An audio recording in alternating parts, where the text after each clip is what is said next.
Madame la ministre, chère Marie Marsac, Monsieur le préfet, Monsieur le député, Gérard Mossol, Madame la vice-présidente de la région Normandie, chère Aline Louisy-Louis, Monsieur le président du département, cher Bertrand Bélanger, Madame la vice-présidente du département, chargée des sports, chère Séverine Geste, Monsieur le président du comité départemental olympique et sportif de Seine-Maritime, Alain Houpy, Mesdames et Messieurs, l'ensemble des élus ici présents, maires des communes voisines, ainsi que les élus des équipes municipales, chers tous et chères toutes. Merci.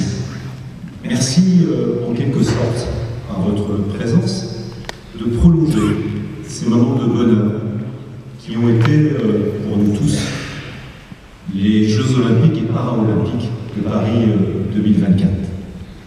Car le bonheur que nous avons vécu, et nous le savons, est une composante essentielle de l'héritage qui vous est cher, Madame la Ministre.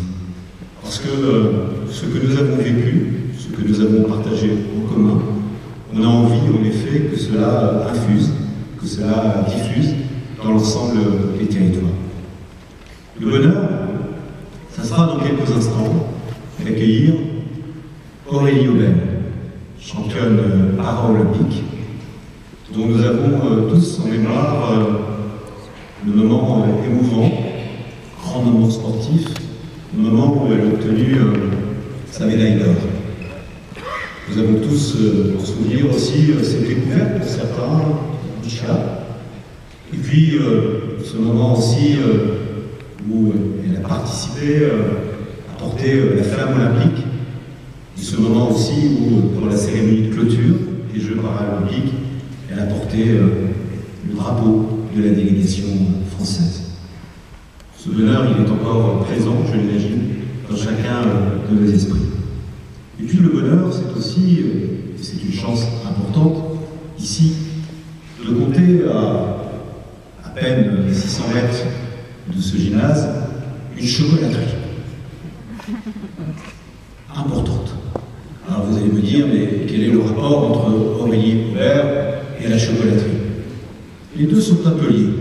Et Aurélie, tout à l'heure, quand elle nous rejoindra, dira sans doute la passion supplémentaire qu'elle a, en plus d'être une grande sportive aujourd'hui, d'avoir un sentiment pour le chocolat. Et ça tombe bien, nous avons ici, en effet, de quoi faire. Et Aurélie, vous le savez, est devenue par ailleurs ambassadrice Ferrero au niveau national, et elle porte à la fois les couleurs du sport et du chocolat. Le bonheur, Madame la Ministre, c'est de vous accueillir ici. Nous savons tous votre engagement pour le sport et votre contribution essentielle à la réussite des Jeux olympiques et paralympiques Paris 2024. Vous avez eu à cœur de travailler l'enjeu et la question essentielle est celle de l'impact et de l'héritage. Votre parcours, c'est une dédicace quotidienne au sport. Et nous sommes de ceux qui avons accueilli avec satisfaction votre nomination à ce poste important qui, en plus du sport, comprend la jeunesse et la vie associative. Le bonheur, c'est que les travaux de ce gymnase soient enfin terminés. Je remercie bien évidemment les entreprises qui sont intervenues pour réaliser ces travaux qui ont duré autour de 2 ans, qui étaient essentiels pour un gymnase qui a été inauguré en 1967.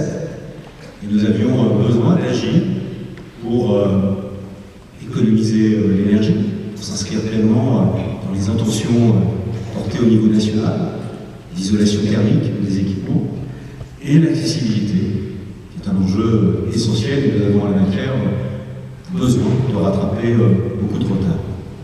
Et puis le confort de celles et ceux qui fréquentent aujourd'hui cet établissement, et je remercie leur présence et la démonstration.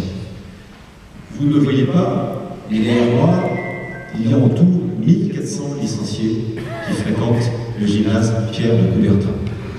1400 licenciés, 9 clubs, on vient d'avoir la démonstration, badminton, boxe, basket, handball, hockey, full contact, volley, karaté.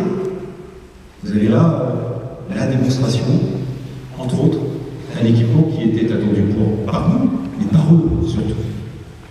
Et c'est vrai que nous avons la chance d'avoir un équipement qui non seulement sert ces sportifs, mais sert aussi les établissements scolaires de la commune, et ils sont nombreux à profiter de cet équipement. Je voudrais d'ailleurs remercier aussi, pendant la durée du travaux, celles et ceux qui ont contribué à ce que la pratique se poursuive.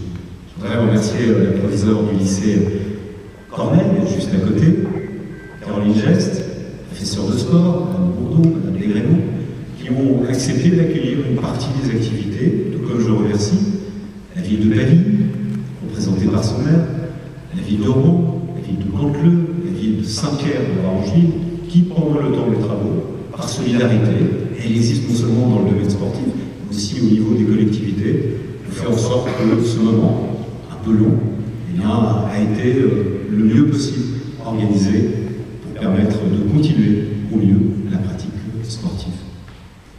Le bonheur, c'est d'être entouré d'une bonne équipe. Et je voudrais souligner le travail remarquable de notre adjoint au sport, Adolphe Le Mercier, et de notre adjoint aux travaux, Laurent Guel, qui n'ont pas dormi toutes les nuits, qui sont souvent venus ici, qui connaissent le moindre point de cet équipement, mais qui ont tâché, c'est leur mission, de faire en sorte qu'au bout du bout, on ait ce formidable résultat. Le bonheur, c'est de ne pas avoir financé tout seul cet équipement. On est sur une transformation profonde, je l'ai dit, qui vise des objectifs essentiels. Nous les connaissons, nous les partageons, l'accessibilité, la réduction de la consommation énergétique et le confort que l'on doit aux sportifs.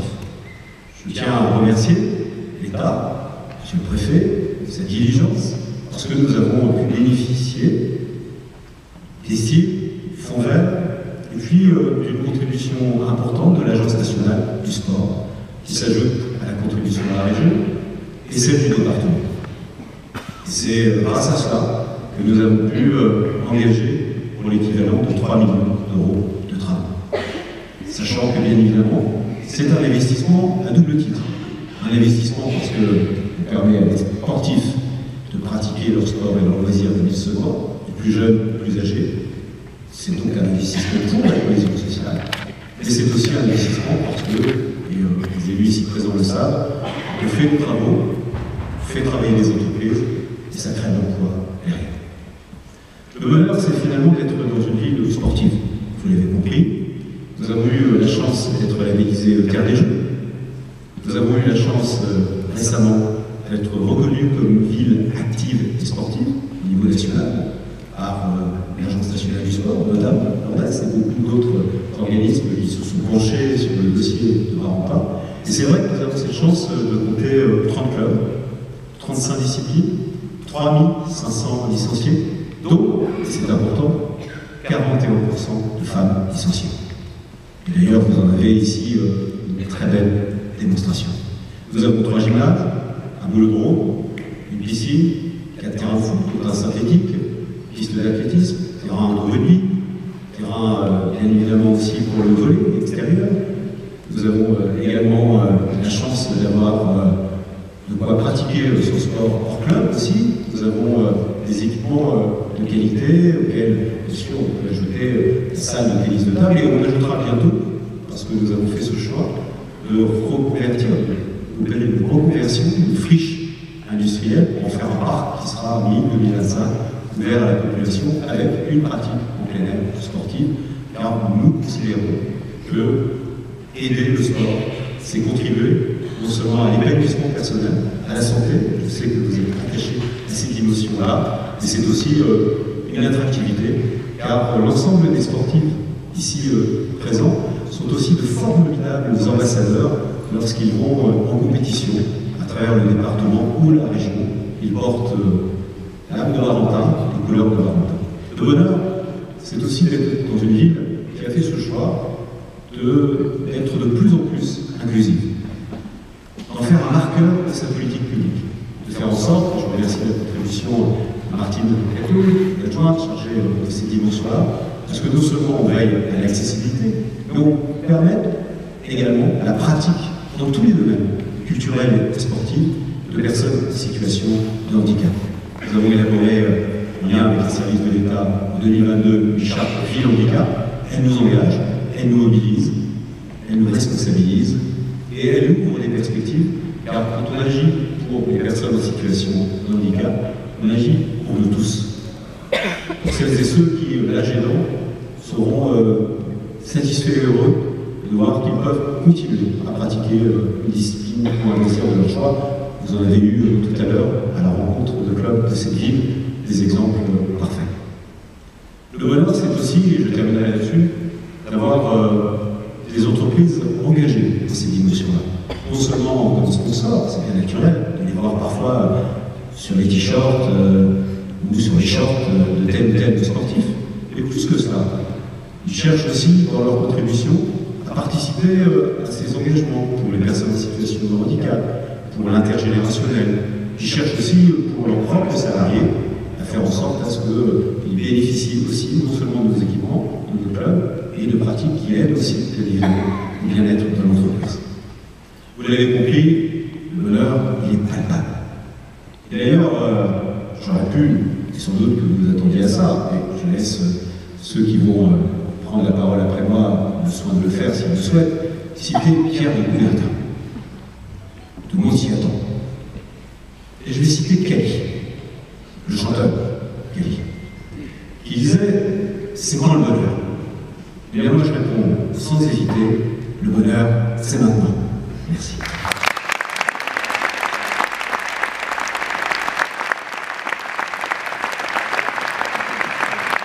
Merci Monsieur le maire.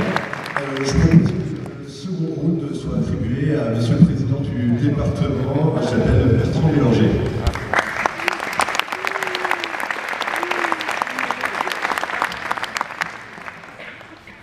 Madame la ministre, Monsieur le préfet, Monsieur le député, Madame la vice-présidente de la région, Madame la vice-présidente du plus beau département de France,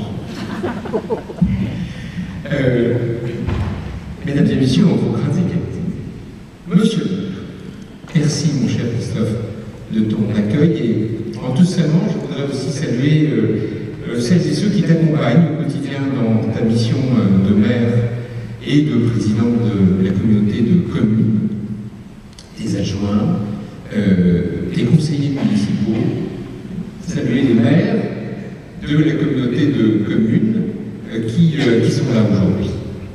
On le sait bien, ces projets, ces beaux projets sont portés par des équipes et je veux les saluer.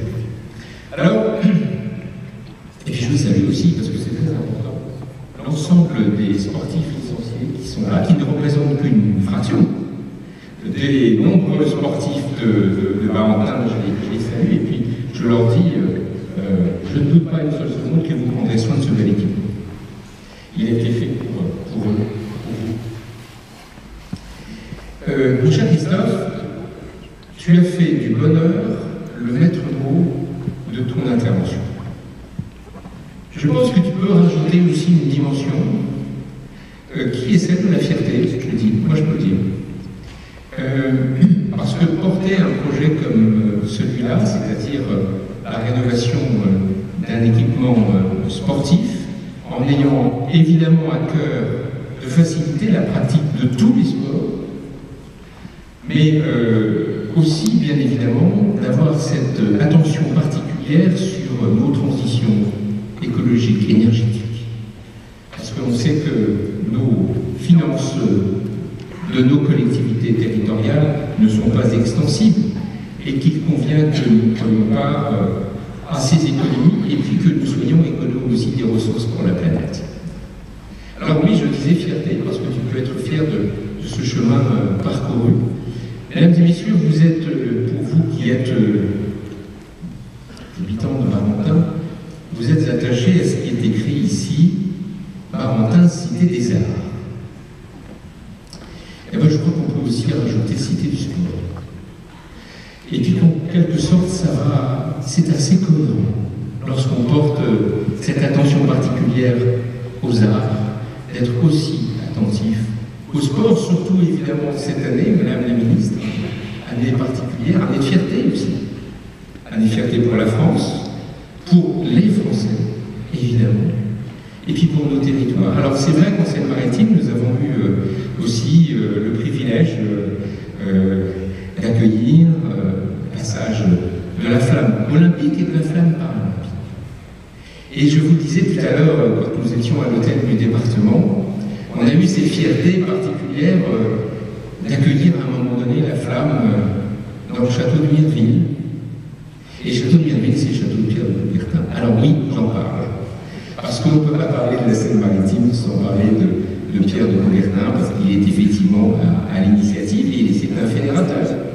C'est un fédérateur, et là aussi, nous sommes fiers que ce département de la Seine-Maritime ait pu rendre hommage, de toute façon, à Pierre de Coubertin. Et il y avait ce moment, j'en parlais tout à l'heure, très émouvant, lorsque l'arrière-petit-neveu de Pierre de Coubertin est arrivé portant la flamme, n'est-ce pas, c'est lui qui se souvient, arrivant au château de Mireville. Alors, ce sont des symboles, mais ce sont des symboles importants qui, en tous les cas, font que, ici, dans ce département, on est particulièrement attaché à la pratique sportive. Ça a été dit tout à l'heure, un petit peu en amont, à Valentin, faciliter la pratique du sport, faciliter la pratique du sport pour les personnes en situation de handicap.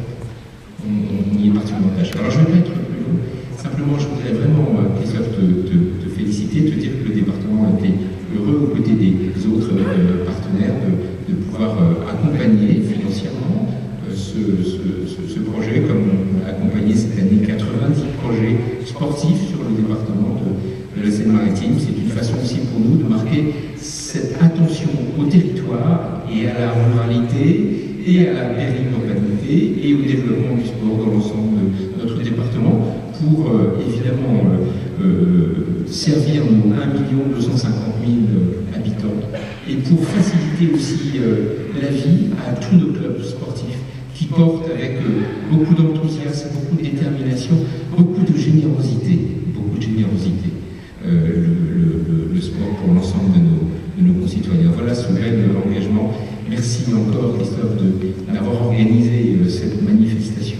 Madame la Ministre, vraiment très heureux que vous ayez choisi, je crois, peut-être que je vous révèle un secret, mais je crois votre première sortie sur le territoire. Voilà. En tous les cas, nous sommes, nous aussi, particulièrement fiers que vous soyez avec nous ce soir, ici, à Barentin, Cité des Arts, mais aussi Cité du Sport.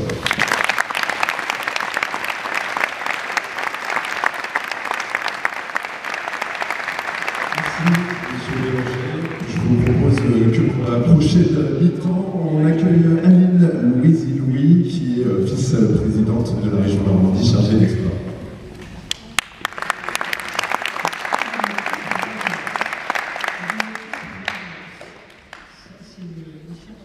Madame la Ministre, ravie de vous accueillir en région Normandie. Nous avons eu la chance de se rencontrer sur le comité héritage et je pense que ce soir, c'est un bel endroit, en tous les cas, pour parler héritage des JOP 2024. Chers toutes et tous, en vos grades et qualités, je vous salue au nom du président Hervé Lebrun et je me permets de vous souhaiter le meilleur pour cette année 2025. C'est important cet endroit à plusieurs titres. Une, c'est une rénovation. Et je pense qu'à l'heure où on a besoin de faire des économies, c'était le bon choix. Merci Christophe. Et la région accompagne effectivement, c'est un peu plus sur les 2 mandats du président Morin, 180 millions d'accompagnement pour la rénovation et la construction de nouveaux équipements sportifs, le gymnase, puisqu'on n'est pas propriétaire, il y en a un où on est propriétaire, c'est le centre sportif à Ouligat.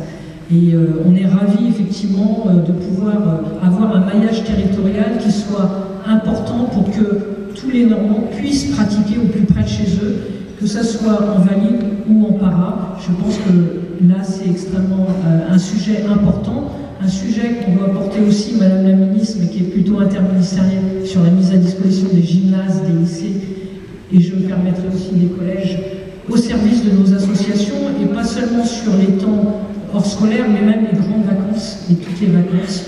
Et je pense qu'on ferait beaucoup d'économies si ça coûte peu d'argent et si on peut le mettre en œuvre. En tous les cas, vous avez notre soutien sur ce sujet.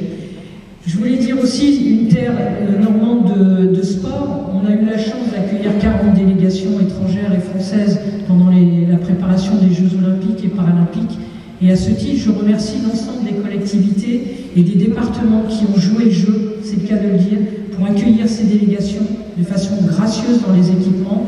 Et ça a permis effectivement à nos Normands de voir des champions, de pouvoir assister à des séances d'entraînement. Et ça, c'est quelque chose d'important pour ceux qui n'ont pas eu cette chance de pouvoir aller à Paris. On a amené les Jeux en Normandie et je voulais remercier en tous les cas tous les élus qui ont participé à ce bon moment pour la Normandie. Et dans le cadre des héritages, on continue, puisqu'on a des délégations étrangères qui vont continuer à venir. Quelques-uns vont arriver bientôt sur le centre sportif à Ougat, donc pour un stage international de lutte. Donc ce qui montre bien que l'effort qui a été consenti par tout le monde va nous permettre de continuer et de faire encore vivre les Jeux en Normandie. Je ne serai pas plus long, mais je voulais surtout remercier tous les éducateurs sportifs et les bénévoles qui font vivre le sport et les événements sportifs en France et en Normandie. Si on ne vous avait pas, je pense qu'on n'arriverait pas à boucler les budgets pour accueillir des événements sportifs ou faire vivre nos associations. Et à ce titre, je vous remercie. Ça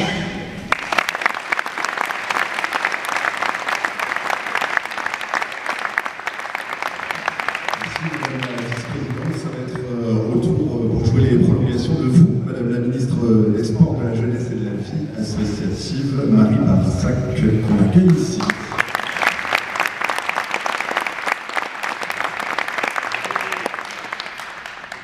Monsieur le Préfet, Monsieur le Député, Madame la Présidente du Conseil régional de Normandie, Monsieur le Vice-président du Conseil régional de Normandie, Monsieur le Président du Conseil départemental de Seine-Maritime, Madame la Vice-présidente du Conseil départemental chargée de la jeunesse, des sports et de la vie associative, Monsieur le maire de Barentin, Mesdames et Messieurs les élus, bonsoir à toutes et tous, et surtout, Monsieur le maire, merci beaucoup pour votre accueil, très chaleureux, et je me réjouis vraiment d'être ici aujourd'hui pour une de mes premières visites. Vous avez raison, Monsieur le Président, dans les territoires. C'était pour moi tout un symbole parce que dans le cadre de mes fonctions précédentes à Paris 2024, j'avais pu venir à Rouen dans le cadre des rencontres de la forme, qui étaient des rencontres organisées pour mobiliser tous les acteurs autour de la santé et pour valoriser le rôle du sport pour une société en meilleure santé.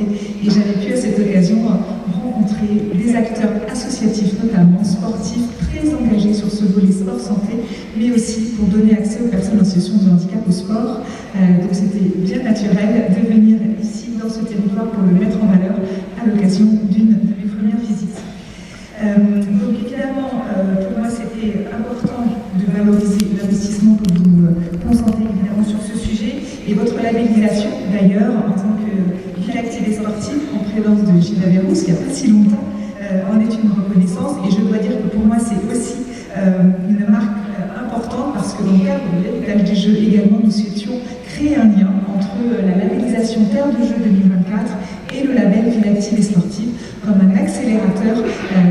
Terre de Jeux 2024 devait permettre aux villes de vraiment aller de l'avant sur l'accès au sport pour tous et démocratiser vraiment à la pratique sportive. Cette salle, évidemment, aura vocation à permettre l'activité de nombreux licenciés, vous l'avez dit, de nombreux scolaires, et elle est un très bel exemple de l'équipement partagé. Et ça, c'est évidemment important et très important. Cette dynamique, j'imagine, s'est poursuivie et s'est traduite cette année, à la rentrée de septembre, par un afflux de nouveaux licenciés. Je sais qu'il y a eu plus de 25% de nombre de licenciés dans certaines fédérations. Je pense que Valentin n'a pas fait exception à la règle, mais aussi beaucoup de personnes en situation de handicap ont souhaité rejoindre des clubs. Et donc, c'est extrêmement important, quand on construit un équipement, évidemment, qu'il soit accessible, mais surtout qu'on pense la pratique accessible, c'est-à-dire développer l'offre de pratique dès la construction ou la rénovation de l'équipement sportif. Les exploits d'Aurélie Aubert ont largement inspiré les Français, mais aussi les personnes en situation de handicap pour faire du sport. Et aujourd'hui, on a vraiment besoin de mettre en avant ces pratiques pour les personnes en situation de handicap, et vous inspirez des athlètes est évidemment important, et mettre à l'honneur aujourd'hui Aurélie est un moment fort, et je me réjouis que vous puissiez l'associer à ce nouvel équipement. Grâce à vous, à cette valorisation d'Aurélie Aubert, sûrement beaucoup de licenciés vont venir rejoindre ce bel équipement dans un club ou dans des pratiques peut-être plus événementielles dans le cadre scolaire, avec, je le sais aussi, des établissements scolaires très engagés à faire découvrir les parasports, à mettre en situation de handicap des élèves pour changer leur regard sur le handicap. Là aussi, c'est un sujet sur lequel on a beaucoup travaillé dans le cadre des Jeux et sur lequel il est important de continuer de travailler pour que les Français, en général, changent leur regard sur le handicap et construisent une société plus inclusive. On doit tous, évidemment, contribuer à cet héritage des Jeux, et je soutiendrai évidemment toutes les actions qui sont mises en place en commun pour favoriser l'inclusion des personnes en situation de handicap. Vous avez aussi, dans le cadre de la stratégie nationale sport-santé de 2020 à 2024, porté des projets, je le disais, dans ce territoire, j'en ai eu connaissance lors de ma venue au printemps, mais sachez que s'ouvre une nouvelle ère de cette stratégie nationale de sport-santé, puisqu'elle va commencer en 2025 jusqu'en 2030, et nous aurons à construire également ensemble des politiques pour intégrer davantage d'actions et soutenir les initiatives portées par le tissu associatif en faveur de la pratique sportive des personnes en situation de handicap, mais aussi des personnes âgées, mais aussi des pratiques intergénérationnelles, des pratiques ouvertes à tous, inclusives bien évidemment. Il y a un dispositif évidemment qui me tient particulièrement à cœur, puisqu'il est né dans le cadre de la stratégie héritage de Paris 2024, ce sont les clubs inclusifs. Vous connaissez peut-être ce dispositif, c'est un dispositif qui vise à former les clubs ordinaires, à former leurs éducateurs, les membres du club, pour être plus accueillants vis-à-vis des personnes en situation de handicap, pour lever des freins et faciliter leur accueil.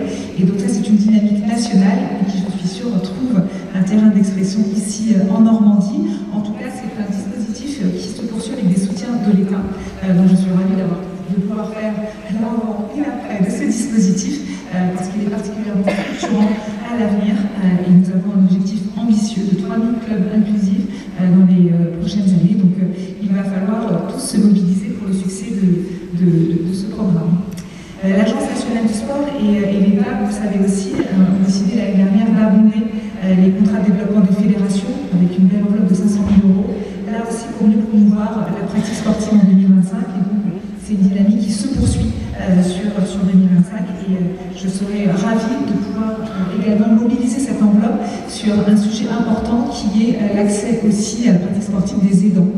Parce que quand on parle de l'accès à la pratique sportive des personnes en situation de handicap, elles sont souvent accompagnées d'aidants. En tout cas, les aidants jouent un rôle majeur à leur côté. Et il faut aussi penser à eux. Et dans cette logique de bien-être pour tous, peut-être une priorisation aux aidants sera aussi une dynamique importante pour les encourager à continuer à aider, et puis aussi à encourager d'autres à aider leurs prochains, puisque dans une société qui vieillit quand même, il faut le dire, on aura de plus en plus besoin d'avoir des aidants à nos côtés. Pour poursuivre ces efforts d'accessibilité, l'enveloppe de 2024 dédiée à l'ANS est passée de 2 à 3 millions. Évidemment, le gouvernement, l'État est très attentif à rendre cette information accessible à tous. Et vous savez, la base de données sur les équipements sportifs du ministère des Sports, de la jeunesse et de la vie associative prend désormais en compte les critères d'accessibilité. C'était un point important. Donc il y a maintenant une rubrique sport qui est disponible sur le site monparcourshandicap.gouv.fr. Là aussi, c'était un mouvement qui est aujourd'hui corrigé et qui va vraiment permettre d'aller plus loin. Donc, monsieur le maire, n'oubliez pas de référencer cette salle, Pierre de Coubertin, évidemment, dans ce site que je viens de citer. Pour terminer, je voulais dire que là, les performances de nos sportifs aux Jeux de Paris 2024, cet événement a aussi été celui d'une forte visibilité sur le handicap, pour changer les perceptions. Et je m'attacherai évidemment à continuer de promouvoir nos athlètes paralympiques pour favoriser le sport et le handicap. Et je vous donne rendez-vous également au mois d'avril pour la semaine olympique et paralympique, qui est toujours un temps fort dans les établissements scolaires, dans les écoles, dans les universités, pour mettre en place des actions de changement de regard sur le handicap auprès de la jeunesse, puisque ce sont aussi eux qui construiront la société inclusive de demain. Dans les prochains jours, je vais aussi réunir une conférence permanente du parasport avec ma collègue qui est ministre des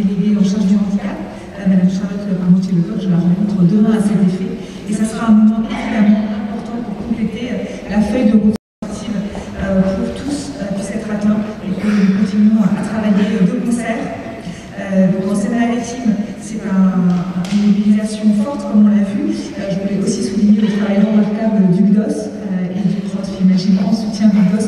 J'ai pu m'en rendre compte tout à l'heure. Il y a une dynamique incroyable associative, notamment de la part du mouvement sportif, et je m'en réjouis. Et enfin, avant de vous quitter, je souhaite avoir une dernière parole pour formuler des remerciements appuyés pour l'investissement colossal de tous les bénévoles des associations qui évidemment œuvrent au quotidien pour la réussite de ces projets. Sans vous, rien n'est possible. Et à ce titre, je souhaite poursuivre, au titre de ma mission également de ministre sur la vie associative, à vous encourager et à faciliter votre quotidien de bénévole.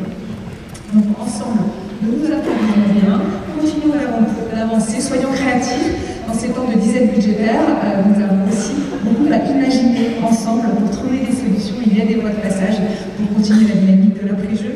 En tout cas, vous pouvez compter sur moi sur ce sujet. Je vous remercie.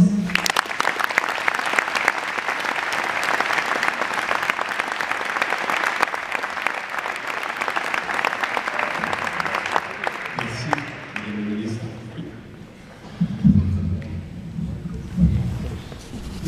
Juste vous informer que Madame Aurélie Aubert a un peu de retard, elle est retenue sur la route, donc elle va nous rejoindre très prochainement. On va attendre un petit moment, on va lancer si vous êtes d'accord pour faire des démonstrations de vos sports en attendant son arrivée. Et comme ça, on reprend le cours de la manifestation. Merci. Et puis, une petite information également de ce même. Vous aurez assisté à un petit malaise il y a quelques instants. Le jeune homme va bien. Je tiens à rassurer tout le monde, pas d'inquiétude. Et juste derrière, il reprend de ses esprits. Voilà. On va vous laisser dans quelques instants faire la suite de cette soirée d'inauguration. Et on accueillera Aurélie Aubert aussi d'ici un petit quart d'heure. Merci à vous.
Déjà, je tenais à m'excuser pour mon retard. On a eu un problème au transport. Voilà, et je suis très heureuse d'être ici avec vous ce soir. Et merci à la commune et à Ferrero de m'avoir invité ce soir. Voilà.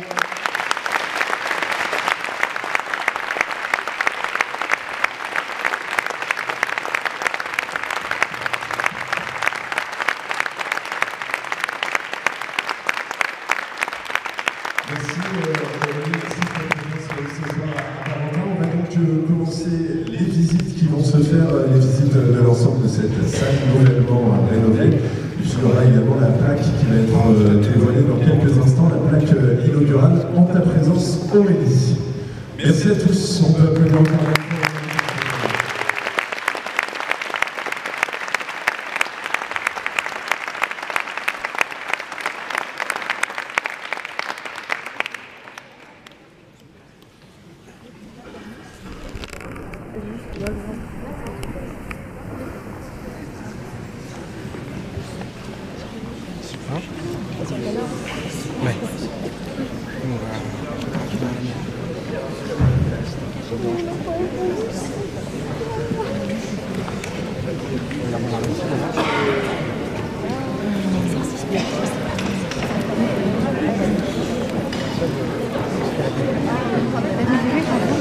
Alors voici pour monter la plaque dévoilée. On va proposer à vous de faire les visites de la salle. Le parcours se fait dans ce sens-là. En fait, il va vous ramener tranquillement vers le pot d'honneur. On vous fait ensemble le tour là. Vous passez juste par ici, à votre droite. Vous allez pouvoir découvrir les désirs et les idées de cette salle. C'est recouvert. Merci, monsieur le président. On va sur notre droite.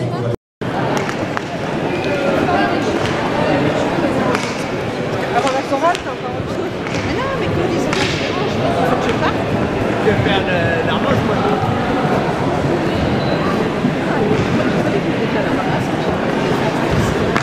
Je suis pas à l'harmoche, je peux faire de l'harmoche.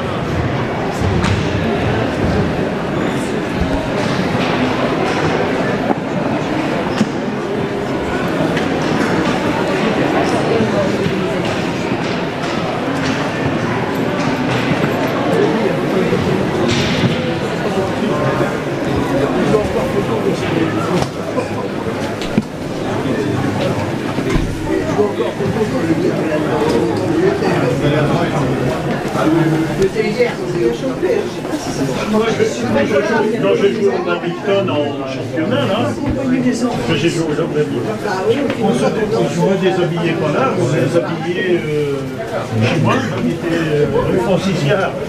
Alors, nous, quand on a fait du foot en fin de elle était à 4. Le couloir, il est bien. Vous n'avez pas encore vu? Non, je n'avais pas encore vu. Là, les douches, on peut y aller habiller pour la douche. On dit c'est bien. Oui, c'est vrai que moi je suis très rétro. Les douches,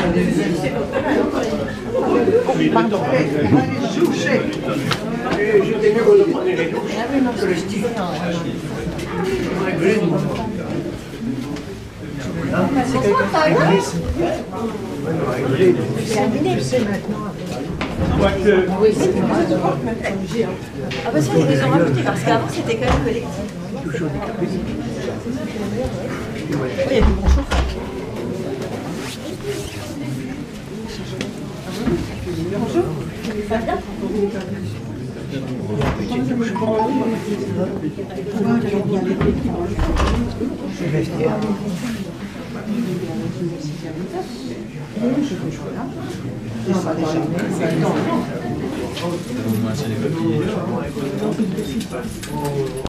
Allez bien, ça va?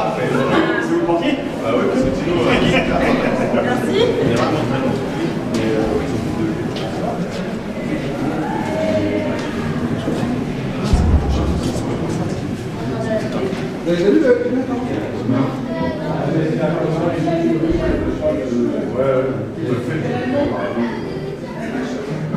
Ah oui, les sportifs de maintenant, ouais, quand je vois notre temps, on avait la douche commune.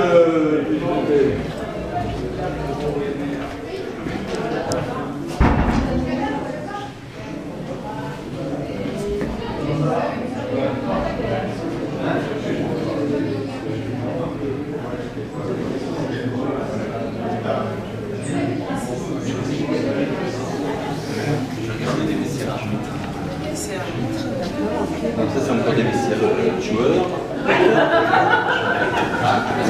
Des vestiaires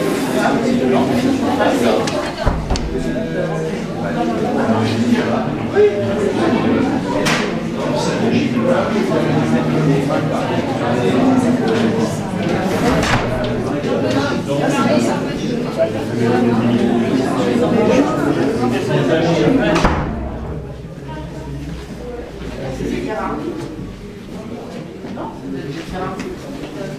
Oui, c'est des terrains.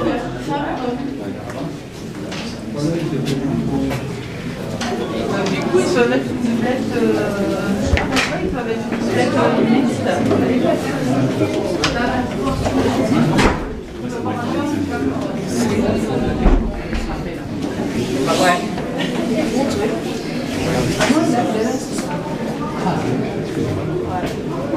Ah non,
C'est